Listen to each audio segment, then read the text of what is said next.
Star Fox on Nintendo Switch is not as good as Star Fox Zero.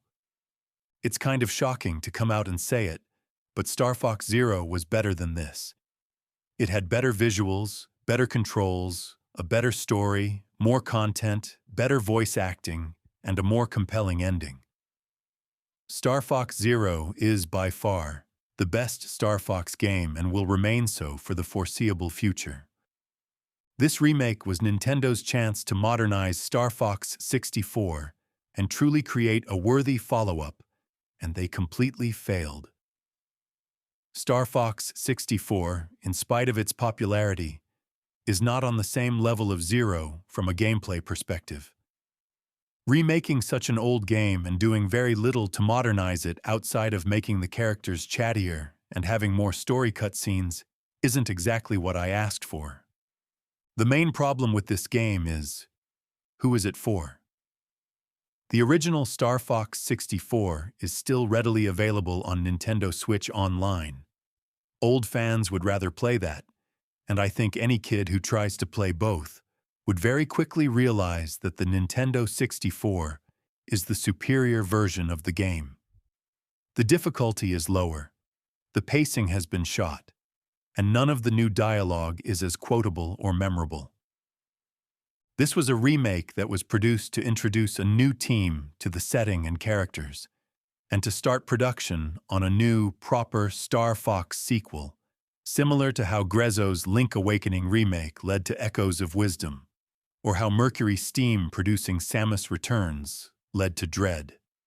That is all very well and good, but the end product is something that is not on the same level of those games. It is, however, nowhere near the disaster that was the Paper Mario: The Thousand-Year Door remake, in which woke Nintendo localizers desperately tried to pass off one of the characters as a troon to push their woke political agenda. In fact, in many ways, Star Fox excels as a remake of 64. Many of the new areas are stunning, and the additional sequences in between missions of the characters hanging out in between missions does quite a lot to establish their personalities and team dynamics. But in a lot of ways, a lot of that original charm is gone. Falco isn't the sarcastic wisecracker he used to be, Slippy isn't constantly the butt of every joke, and Peppy doesn't seem as obsessed with barrel rolls as he was in the original. At first I was disappointed, but the more I played the game, the more I began to appreciate the newer, fleshed-out versions of the characters. They all come off as extremely likable, even if the limitations of this game being a remake prevents you from getting too invested. A lot of criticism has been lobbied at the voice acting, and I will say that I do indeed prefer the original, but in a lot of ways it actually does come off as a lot more natural and grounded. Characters have more organic, natural back and forths than they did in the original N64 original, and you tend to get more details on the lore and the setting thrown in. The game is riding the middle. It is not good enough to completely replace the iconic Nintendo 64 original, but neither can fans ignore it because of all the cool new things it does do. In other words, it is a perfectly average remake that does not excel, but it's not a complete train wreck either. However, I feel like for a game like this, that isn't exactly good enough. I don't think it's unreasonable to be upset at this game for not being a brand new Star Fox experience.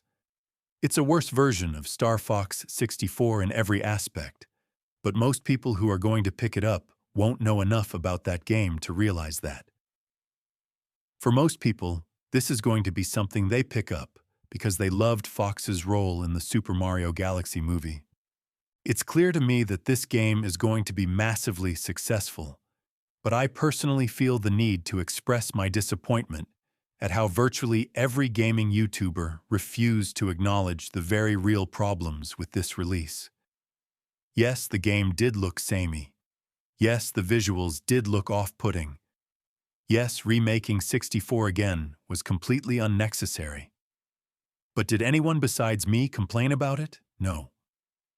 Most people were perfectly happy to glaze like this game just because it was Star Fox 64 again, with no real regards of its quality. This is especially frustrating because a lot of these people insist that Star Fox Zero is a remake of Star Fox 64 as well. Needless to say, it is not. So they're essentially glazing a game for doing something that they condemned another game for doing, even though it did nothing of the sort. It's all very bizarre. Star Fox 64 is one of my all-time favorite games and is one of the best games ever made, but I increasingly feel as if the gaming community doesn't understand why it's good. They don't understand why this remake is so disappointing, or what makes the original great. It's the opposite problem that Star Fox Zero had. They are glazing a game for being stale and derivative, after they had rejected one of the greatest games Nintendo has ever produced for daring to challenge their skills as Star Fox pilots. They are celebrating this remake being mediocre. They are perfectly fine with a game being mid as long as it's something they recognize from their childhood. In many cases, a lot of these people have not played Star Fox 64 since it first came out, and have no real frame of reference to how this game stacks up in comparison to it. They are boomers who are completely out of touch with the current state of the franchise and what it should be about. Star Fox on Switch is not a bad remake, but Star Fox 64 was showing its age even when Zero came out a decade ago.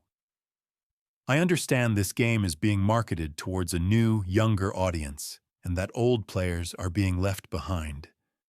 But I don't feel as if this remake does enough to really live up to the iconic original.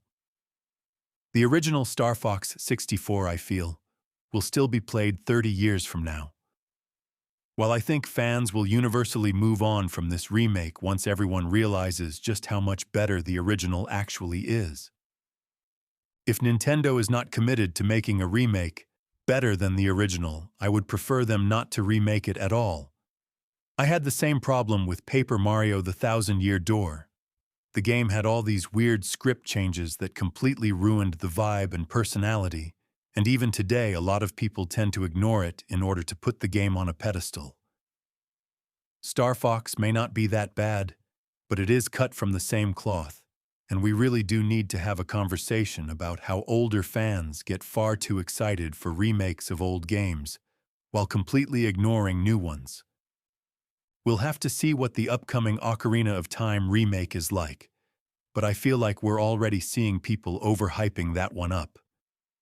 We have seen nothing of the game at this point, but most fans are sure it's going to be one of the year's best hits, while amazing original productions like Yoshi and the Mysterious Book and Pocopia go completely ignored.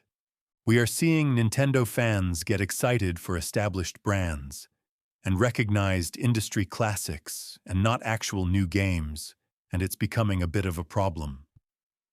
I do think it's very important for fans to consider how important it is for Nintendo to produce new games for younger players to enjoy. We cannot simply coast off of the success of games like Ocarina of Time forever. After all, there very may well come a time where it isn't considered the greatest game ever made anymore. In fact, there's a strong case to be made that it isn't the case now. It's very frustrating to me that Star Fox, of all things, is what got the general public to turn around on the Nintendo Switch 2. Before that game was announced, everyone was convinced the Switch 2 was a failure, and now everyone wants one. I feel like this tendency to put these old games on a pedestal is taking away opportunities for newer games to shine. And right now, I feel as if Star Fox is the best possible example of this phenomenon.